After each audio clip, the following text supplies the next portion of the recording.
আপনারা দেখতে পাচ্ছেন মোবাইলে পৃথিবীর দ্বিতীয় ব্যভিচারের কাজ হয়, দ্বিতীয় স্থান।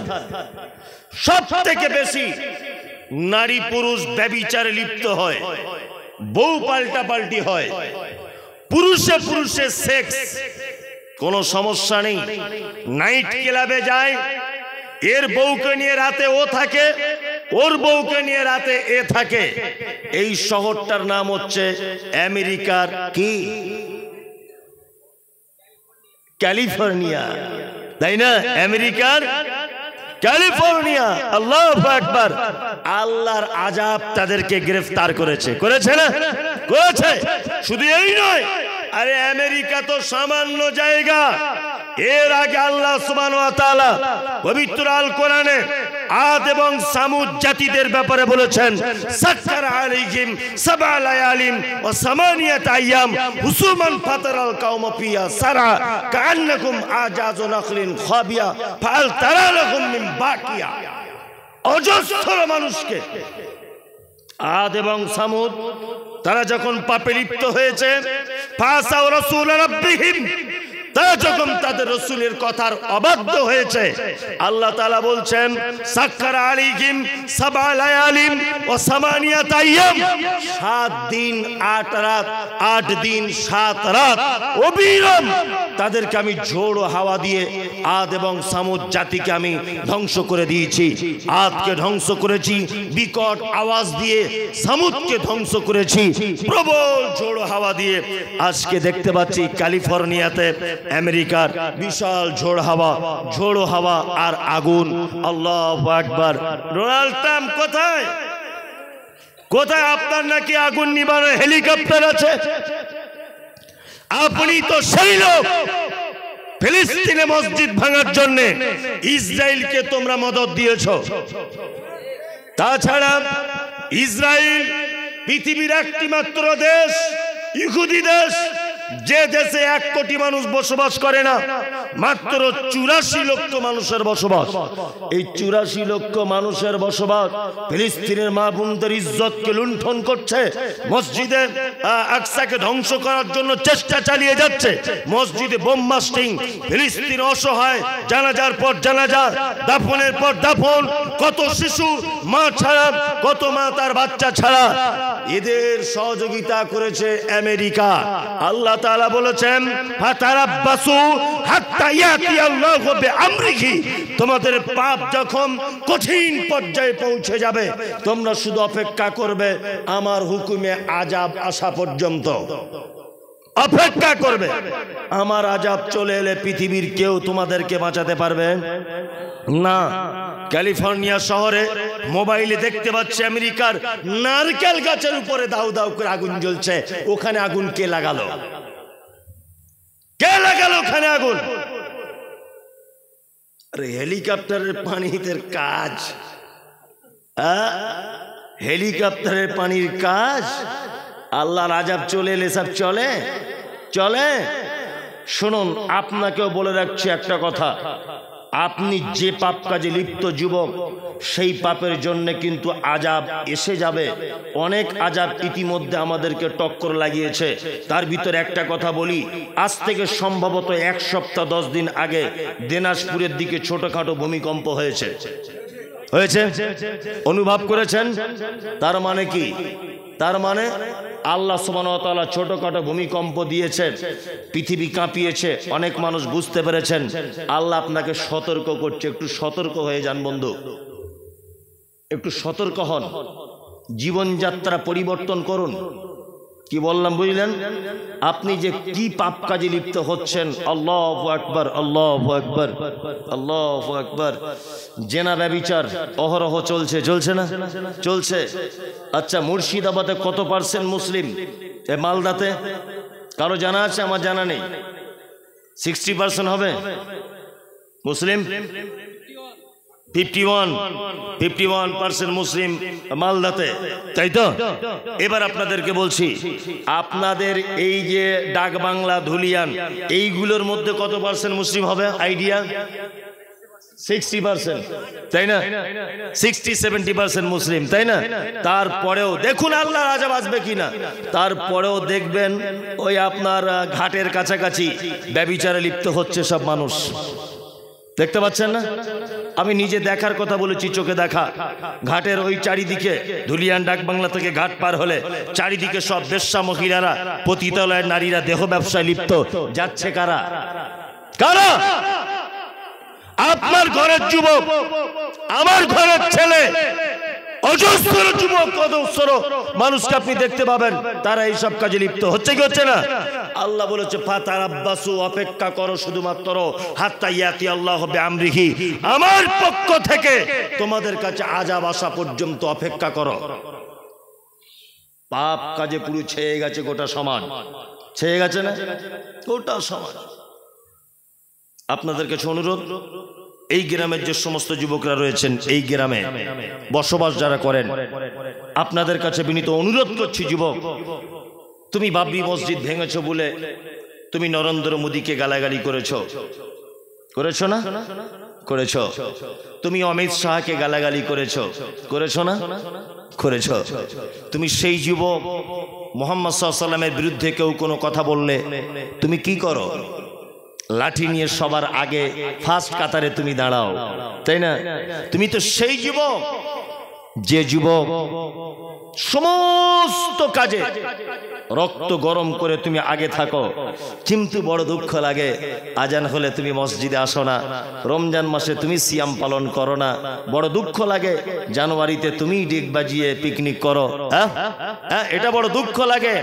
রাতের বেলা পরের মেয়ের সঙ্গে তুমি রাত 2টো পর্যন্ত ভিডিও কলে কথা বলো, তোমাকে দেখে এটা বড় কষ্ট হয়। তুমি অবৈধভাবে রাস্তায় ঘোরাফেরা করো, কত মেয়েকে নিয়ে সিনেমা দেখতে চলে যাও, কত মেয়েকে বাইকে বসিয়ে তুমি অন্যায় কাজে লিপ্ত হও। তুমি কি সমাজ পরিবর্তন করবে? এখন দেখতে পাচ্ছি ডাক্তার নিজে অসুস্থ, তাই না? ডাক্তার নিজে অসুস্থ। আমরা যারা সমাজ পরিবর্তন করার পদক্ষেপ গ্রহণ করব, আমরা নিজের একটু পরিবর্তন হই ইনশাআল্লাহ। পরিবর্তন আপনি জীবনে হতে পারবেন না যতক্ষণ না পর্যন্ত আল্লাহর ভয় আপনার এই জায়গাটায় না আসবে। পৃথিবীর শ্রেষ্ঠ যুবক, শ্রেষ্ঠ যুবকের একটা কথা বলে আমি বক্তব্য আস্তে আস্তে আস্তে আস্তে শেষের দিকে নিয়ে চলে আসব। এক, মুসআব বিন উমাইর। নাম কি? মুসআব বিন উমাইর। বাড়ি কোথায়? মক্কায়। বাড়ি কোথায়? মক্কায়। মক্কায় যত ধনী লোকের বেটা, এদিকে ফেরুন, যা কিছু শুনেছেন সব ভুলে যান, আমার অসুবিধা নেই, আপনাকে এইটা শুনে যেতে হবে। নাম তার মুসআব বিন উমাইর, মক্কায় বাড়ি, মক্কার সব থেকে ধনী লোকের বেটা। নাম কি? মুসআব বিন উমাইর। কত ধনী জানেন? যে জামাটা একবার পরতো দ্বিতীয়বার জীবনে পরতো না। দুই, মুসআব যে আতর লাগাতো রাস্তা দিয়ে গেলে বোঝা যেত যে এই রাস্তা দিয়ে গেছে মুসআব বিন উমাইর। মুসআব এমন একজন ছেলে যে ছেলেটার আল্লাহর নবীর সঙ্গে রূপ চেহারার অনেকটা মিল ছিল। কি বললাম বুঝলেন? মুসআব কোঁকড়ানো মাথায় তার চুল, আর রূপ তার দেখে কে। মক্কায় আল্লাহ নবী সাল্লাল্লাহু আলাইহি ওয়াসাল্লাম দ্বীনের দাওয়াত দিলেন। আপনিও যুবক, সেও যুবক, এই জন্য আপনাকে আমি ঘটনাটা শোনাতে চাইছি। আপনিও যুবক, সেও যুবক, আপনাকে আমি শোনাতে চাইছি। আল্লাহ নবী সাল্লাল্লাহু আলাইহি ওয়াসাল্লাম মক্কায় দ্বীনের দাওয়াত দিচ্ছেন গোপন ভাবে। মুসআবের কানে খবর গেল যে মক্কাতে একটা জাদুকর এসেছে, লোকটা খুব বদমাশ, খারাপ, তার নাম মুহাম্মদ সাল্লাল্লাহু আলাইহি ওয়াসাল্লাম। খুব খারাপ, লোকে সবাই খারাপ বলছে। মুসআব একদিন ভাবছেন যে সবাই লোকটাকে খারাপ বলে, আমি একটু লোকটার কাছে যাব, দেখি অরিজিনালি লোকটা খারাপ কিনা। দারুল আরকাম, আরকাম বলে একজন সাহাবী, তার বাড়িতে আল্লাহ নবী সাল্লাল্লাহু আলাইহি ওয়াসাল্লাম 2-4 জন সাহাবীদেরকে নিয়ে গোপনে কোরআন তেলাওয়াত করে কোরআনের ব্যাখ্যা বিশ্লেষণ করছেন। মুসআব গেলেন তার বাড়িতে, হাদিস সহিহ, দরজায় কে? মুসআব। সাহাবীরা তো ভয়ে থরথর করে কাঁপছেন। নতুন ঈমান এসছে, 4-5 জন নতুন ঈমান, ভয় থরথর করে কাঁপছি। বা মুসআব চলে এলো মানে আমাদের মেরে শেষ করে দেবে। আল্লাহ নবী সাল্লাল্লাহু আলাইহি ওয়াসাল্লাম বলছেন, মুসআবকে ভিতরে ঢোকার অনুমতি দাও। মুসআবকে ভিতরে ঢোকার অনুমতি দিলেন আল্লাহর নবী। আল্লাহর নবী সাল্লাল্লাহু আলাইহি ওয়াসাল্লামের কাছে মুসআব বসলেন। আল্লাহ রাসূল মুসআবের গায়ে হাত বোলালেন, হাত বুলিয়ে কিছু কথা বললেন। মুসআব চলে এলেন। মুসআব চলে এসে লোকদেরকে ডেকে ডেকে বলছেন, তোমরা যে লোকটাকে পাগল বলো, তোমরা যে লোকটাকে খারাপ বলো, ওই লোকটার নাম মুহাম্মদ। বলছে হ্যাঁ। বলছে আমি তার কাছে গিয়েছিলাম। এই রকম পৃথিবীতে দামি মানুষ, ভালো লোক আমি জীবনে কোনোদিন দেখিনি। মুহাম্মদ বলে লোকটা আমার গায়ে হাত দেওয়ার সাথে সাথে আমার গায়ে যেন একটা শীতলতা অনুভব করতে লাগলাম, আমার মনটা যেন গলে যেতে লাগলো। আস্তে আস্তে আবার আরেকদিন মুসআব গেল আল্লাহর নবীর কাছে। আল্লাহ রাসূল কোরআন তেলাওয়াত করছেন। কোরআন তেলাওয়াত শুনে মুসআবের অন্তর গলে গেল। আল্লাহর নবীকে মুসআব বলছেন, আল্লাহর নবী আপনি দয়া করে আমাকে আপনার দলভুক্ত করে নেন, আপনি আমাকে কলেমা পড়িয়ে দেন। আল্লাহর নবী সাল্লাল্লাহু আলাইহি ওয়াসাল্লাম মুসআবকে কলেমা পড়ালেন। মুসআব কলেমা পড়লেন। কলেমা পড়ার আসে আল্লাহ নবী সাল্লাল্লাহু আলাইহি ওয়াসাল্লাম বললেন, মুসআব তুমি যে ইসলাম গ্রহণ করেছে কথা গোপন রাখবে, কাউকে প্রকাশ্য বলবে না, সমস্যা হতে পারে। ধনী লোকের বেটা তো। মুসআব ইসলাম কবুল করার পরে আস্তে আস্তে আল্লাহ রাসূলের সঙ্গে ওঠা বসা করতে করতে মানুষ জেনে গেছে মুসআব ইসলাম গ্রহণ করেছে। কিন্তু মুসআবের মা এত খতরনাক মহিলা, মুসআবের মা মুসআবকে বলছে, মুসআব ওই মুসআব তুমি নাকি মুহাম্মাদের ইসলাম কবুল করেছো? বলছে হ্যাঁ মা করেছি। তুমি কি জানো কোন সম্পত্তি তোমাকে দেব না ইসলাম কবুল করার জন্য? বলছে মা আমি সম্পত্তি চাই না। তুমি কি জানো মুসআব তোমাকে ঘরে বন্দি করে রাখা হবে? আপনি আমাকে বন্দি করে রাখলে রাখতে পারেন, কোনো সমস্যা নেই, কিন্তু আমি মুহাম্মাদের দ্বীন কখনো ভুলতে পারবো না। মুসআবকে বাড়িতে আটকে রাখা হলো। তার মা বাড়িতে তালা বন্দি করে দিল। আল্লাহ নবী সাল্লাল্লাহু আলাইহি ওয়াসাল্লাম মক্কা থেকে মদিনায় হিজরত করলেন। মুসআবের কানে যখন খবর গেল আল্লাহ নবী মক্কায় নেই, মদিনায়, তখন মুসআব মনে মনে ভাবছেন, যে নবীর ভালোবাসায় আমি ঈমান নিয়ে এসেছি সেই নবী মক্কায় নেই, মদিনাতে। হ্যাঁ, মুসআব তার ঘরের দরজা ভেঙে দিয়ে বার হচ্ছেন, মদিনায় চলে যাবেন। আল্লাহর নবীর প্রেমের পাগল মুসআব। মুসআবের মা তখন বলছেন, মুসআব তোমাকে মদিনায় যেতে দেওয়া হবে না। মুসআব তখন বলছেন, মা আল্লাহকে যার হাতে আমার প্রাণ তার কসম করে বলছি, মদিনা যাওয়া থেকে আপনি যদি আমাকে বাধা দেন তাহলে আমি আপনাকে হত্যা করতে পর্যন্ত দ্বিধাবোধ করব না, আমি আপনাকে হত্যা পর্যন্ত করে দিব। তখন মুসআবের মা বলছে, মুসআব তুমি কি জানো যে তোমাকে সম্পত্তির ভাগ দেওয়া হবে না তুমি ইসলাম কবুল করার কারণে? মুসআব বলছেন, মা সম্পত্তি তো দূরের কথা, তুমি যদি আমার পরনের কাপড়টা পর্যন্ত কেড়ে নাও তবু আমার কোনো আপত্তি নেই, আমি আল্লাহর নবীর কাছে যাব। মুসআব বিন উমাইর সমস্ত জামা কাপড় তার মাকে খুলে দিয়ে শুধু লজ্জাস্থানটা ঢেকে মদিনায় পৌঁছে গেলেন। আল্লাহর নবী সাল্লাল্লাহু আলাইহি ওয়াসাল্লাম সাহাবীদের মাঝখানে দ্বীনের দাওয়াত দিচ্ছিলেন, তার মাঝখানে মুসআব উস্কো খুস্কো, মাথায় চুল, গায়ে দুর্গন্ধ, ভালো পরনে কাপড় নেই, দেখতে খুব সুপুরুষ। মজলিসে বসলেন। আল্লাহর নবী সাল্লাল্লাহু আলাইহি ওয়াসাল্লাম মুসআবের দিকে তাকিয়ে বলছেন, তুমি কি সেই মুসআব যে মুসআব একবার আতর মাখলে 20 দিন আতরের সেন্ট পাওয়া যেত? তুমি কি সেই মুসআব যে জামা একবার পরলে দ্বিতীয় দিন আর পরতো না? তুমি কি সেই মুসআব যে জুতো একবার পরলে আর জীবনে সে জুতো পরতো না? তুমি কি সেই মুসআব? মুসআব বলছেন, আল্লাহর নবী আমি সেই মুসআব, সেই মুসআব আমি। ইসলাম কবুল করার কারণে আজকে আমার এই পরিস্থিতি। আল্লাহর নবী আজকে আমার এই পরিস্থিতি শুধু ইসলাম কবুল করার কারণে। আল্লাহর নবী সাল্লাল্লাহু আলাইহি ওয়াসাল্লামের কাছে মুসআব থাকেন। মক্কা মদিনার সবথেকে ধনী লোকের বেটা মুসআব বিন উমাইর। আল্লাহ নবী কিছুদিন পর বিস্তারিত ঘটনা, উহুদের যুদ্ধের ডাক দিলেন। কোন যুদ্ধ? উহুদের যুদ্ধের ডাক দিলেন। সুবহানাল্লাহ। উহুদের যুদ্ধের সেনাপতি হিসাবে আল্লাহ নবী সাল্লাল্লাহু আলাইহি ওয়াসাল্লাম মুসআবের হাতে ইসলামের পতাকা ধরিয়ে দিলেন। মুসআব ইসলামের পতাকা ধারণ করলেন। যুদ্ধ চলছে, বীর বিক্রমের মতো যুদ্ধ চলছে। যুদ্ধ চলতে চলতে মুসআব বলছেন যে আমার ডান হাতে একজন এসে তলোয়ারে আঘাত করে দিল, ডান হাতটা কেটে পড়ে গেল। একটুখানি বাধা ছিল, আমি আমার হাতের উপরে পা তুলে দিয়ে আমার হাতটাকে টেনে ছাড়িয়ে দিলাম। আর এক হাতে আমি তলোয়ার ধরলাম, আর এক হাতে আঘাত করলো, আমি নিজের মুখ দিয়ে তলোয়ারটাকে ধরলাম। এক পর্যায়ে মুসআব শহীদ হলেন। মুসআব যখন শহীদ হলেন, আল্লাহ নবী সাল্লাল্লাহু আলাইহি ওয়াসাল্লামের সাহাবীরা বলছেন, আল্লাহর নবী, মুসআবের গায়ে যে কাপড় আছে এই কাপড়টা কাফনের জন্য হচ্ছে না। তার মাথার দিকটা যখন ঢাকতে যাচ্ছি পায়ের দিকটা খুলে যাচ্ছে, পায়ের দিকটা দিতে যাচ্ছি মাথার দিকটা খুলে যাচ্ছে। আল্লাহ নবী সাল্লাল্লাহু আলাইহি ওয়াসাল্লাম বললেন, মুসআব যে শহীদ হয়েছে তার মাথার দিকটা ঢেকে দাও, পায়ের দিকটা ইজঘির ঘাস দিয়ে তোমরা তার পায়ের দিকটা ঢেকে দাও। মক্কার সবথেকে সম্ভ্রান্ত ঘরের ছেলে, তার নাম মুসআব বিন উমাইর। কোটিপতি ঘরের ছেলে, ইসলাম কবুল করার কারণে তোমার মতো একজন যুবক ছেলে মাথার দিকটা ঢেকে মৃত্যুর সময় তার পরনের কাপড়টায় কাফনটুকু পর্যন্ত হলো না। এর নাম ইসলামের প্রতি ভালোবাসা।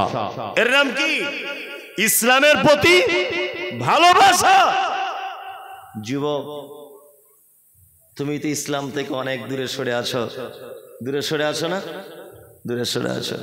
তুমি অন্যায় দেখলে ঝাঁপিয়ে পড়ো, কিন্তু তুমি ইসলামের পক্ষ হয়ে তুমি আমলের দিক দিয়ে একদম নয়। আচ্ছা, তাই। আর আজকে তো আলহামদুলিল্লাহ ফজরের নামাজ নাই। আচ্ছা, ফজরের নামাজ হবে আজকে? হবে ইনশাআল্লাহ, তাই না? ইনশাআল্লাহ হবে। মানে এখন তো বাজে প্রায় 1:30।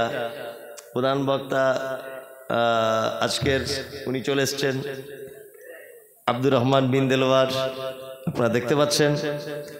আর আজকের আপনাদের কাছে বিনীত অনুরোধ থাকলো এই যে তবলিগি জলসা, জলসার নাম দিয়েছে কি?